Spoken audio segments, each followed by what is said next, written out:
pincel completo com todos eles. Essa é a fila pra pegar a nossa hoje?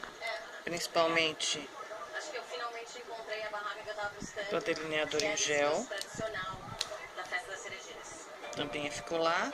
Aqui tá ele.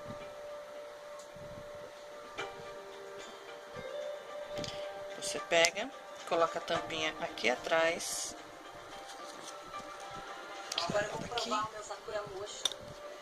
Sakura quer dizer a cerejeira em flor e mochi são esses bolinhos, esses doces japoneses.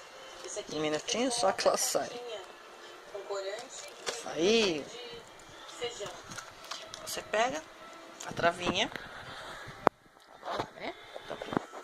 E a folha travinha Pega ela aqui. com um sabor mais azedinho. É bem gostoso, bem interessante.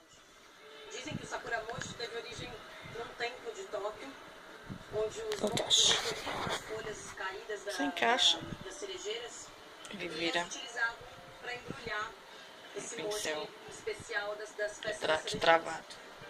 É muito gostoso. Você tira, ele fecha. Depois de me deliciar com pratos e doces apetitosos, criados à base de muito carinho e tradição, não dá para negar que a culinária japonesa é mesmo um poço de inspiração para qualquer cozinheiro. Pincel kabuki. Desculpa a sujeira, mas eu usei ele esses dias. Com essa capinha que você tira. Ele vira um belo pincel kabuki. Maravilhoso. Da Dailos Pro. Você coloca a capinha e guarda ele assim, pra ele não entortar. Vou lavar ele ainda hoje. Ele é... Vendo que ele é bem macio, durinho.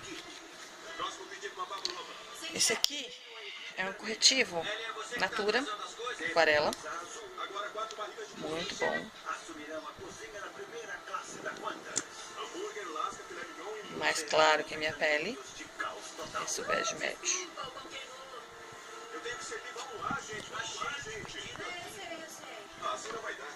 Aqui ficam todos os outros pincéis maiores.